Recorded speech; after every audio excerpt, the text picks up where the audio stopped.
A paz do Senhor, meus irmãos. Quero aqui deixar uma palavra para edificação, que se encontra no livro do Gênesis, capítulo 2, versículo 9, 15, 16 e 17.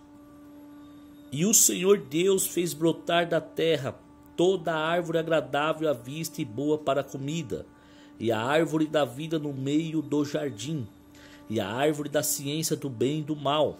E tomou o Senhor Deus o homem e o pôs no jardim do Éden para lavrar e guardar. E ordenou o Senhor Deus ao homem, dizendo: de toda a árvore do jardim comerás livremente, mas da árvore da ciência do bem e do mal dela não comerás, porque no dia em que dela comeres, certamente morrerás.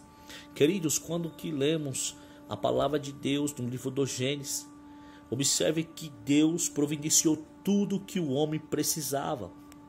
Deus colocou o homem no jardim, querido, para ele habitar. E esse jardim estava cheio de provisões.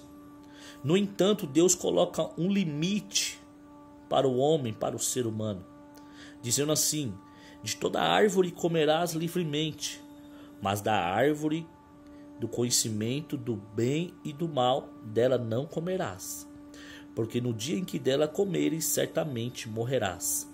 Havia a árvore da vida que estava no meio do jardim, que simbolizava a vida eterna, e havia a árvore do conhecimento do bem e do mal. Porém, o homem escolheu desobedecer a Deus, ultrapassando este limite. A Bíblia chega a dizer em Romanos, capítulo 5, versículo 12: portanto, assim como por um homem entrou o pecado no mundo, e pelo pecado a morte, assim também a morte passou a todos os homens, porque todos pecaram. Nós herdamos a natureza pecaminosa de Adão. O primeiro Adão trouxe o pecado, a morte, a quebra de aliança. Mas o que alegra meu coração é que o segundo Adão, Jesus Cristo, ele veio com um propósito de reconciliar a humanidade com Deus. Deus envia o seu Filho, querido, ao mundo, não para que condenasse o mundo, mas para que o mundo fosse salvo por ele. E Jesus veio com este propósito de reconciliar a humanidade, oferecendo salvação. E o que alegra meu coração é que essas duas árvores é posta para nós hoje. A árvore da vida, que é a vida eterna, que é através de Jesus Cristo que nós vamos conseguir a salvação, a vida eterna, porque ele é o mediador entre Deus e os homens. E a árvore do conhecimento do bem e do mal é posta para nós também, que é o livre-arbítrio. E a pergunta é nesta noite, Deuteronômio 30:19, o Senhor fala: eis que ponho como testemunho o céu e a terra. Eu propus para você a vida e a morte, a bênção e a maldição. Escolha, pois, a vida para que vivas, tu e a tua descendência. Observe que Deus nos encoraja a escolher a vida. Por que Deus nos encoraja? Porque nossa essência é Deus, querido. Quando Deus cria o ser humano, ele cria do pó da terra. E Deus sopra nos narizes do ser humano o fôlego de vida. E o homem passa a ser alma vivente. Até então nós éramos um boneco de barro, pó.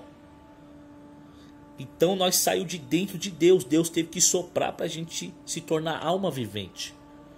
Então quando nós estamos fora da nossa essência, olha aí, por que Deus está nos encorajando a escolher a vida? Porque nós estamos fora da nossa essência, que é Deus. Quando nós estamos fora, nós morremos espiritualmente.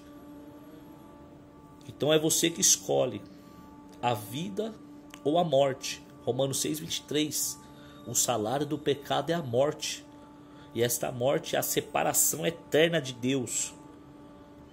Mas o dom gratuito de Deus é a vida eterna, por nosso Senhor e Salvador Jesus Cristo. É você que escolhe. Quer voltar para a sua essência? Então vem com Jesus. A sua essência é Deus, você saiu de dentro de Deus. Mas se você não quer, você vai escolher a árvore do conhecimento do bem e do mal, que é o livre-arbítrio. Mas depois você não reclama quando vinham as consequências dos seus atos e você querer culpar Deus. Deus não é culpado. Deus te ofereceu a vida. Deus te ofereceu a essência de volta. Volta para sua essência, você que não quis.